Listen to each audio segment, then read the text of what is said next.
messieurs, bonsoir et bienvenue. Ce week-end, ça sera plutôt parapluie que parasol. Alors évidemment pas pour tout le monde, certains vont profiter encore du soleil. D'ailleurs, la journée a été fortement ensoleillée sur une grande partie du pays, avec tout de même quelques ombres au tableau ici avec ces nuages qui ont circulé vers les Hauts-de-France sans grand mal. Et puis ici, on a surtout encore ce risque qui reste élevé sur 4 départements. Risque de feux de forêt évidemment, je parle du Gard, du Vaucluse, des Bouches-du-Rhône et du Var concernés par cela. Attention donc, puisque c'est le pourtour méditerranéen qui restera protégé ce vendredi encore, et pas que d'ailleurs, vous allez pouvoir le voir.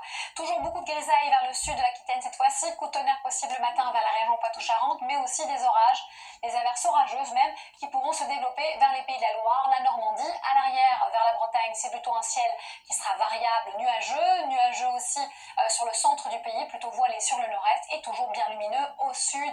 Si vous voulez savoir la météo précise chez vous, il y a le QR code qui est à votre disposition. La nuit, il fera de 11 à 23 degrés. Ce qui nous intéresse, c'est la journée. Va-t-on pouvoir respirer à Perpignan? Oui, on perd 5 degrés en moins de 24 heures, mais on garde toujours 38 degrés pour Nîmes. En revanche, vers l'Atlantique, chaleur sans excès. Il fait toujours quand même plus de 30 degrés sur le centre et certaines villes du nord du pays. On continue avec l'évolution de la météo ici, plutôt orageuse, avec une perturbation orageuse la nuit de vendredi à samedi, à l'est samedi donc, orage, vent aussi.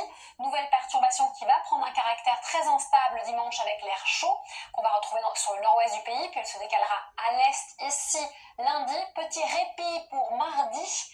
Ensuite, nouvelle perturbation éventuellement mercredi pour un nouveau répit jeudi.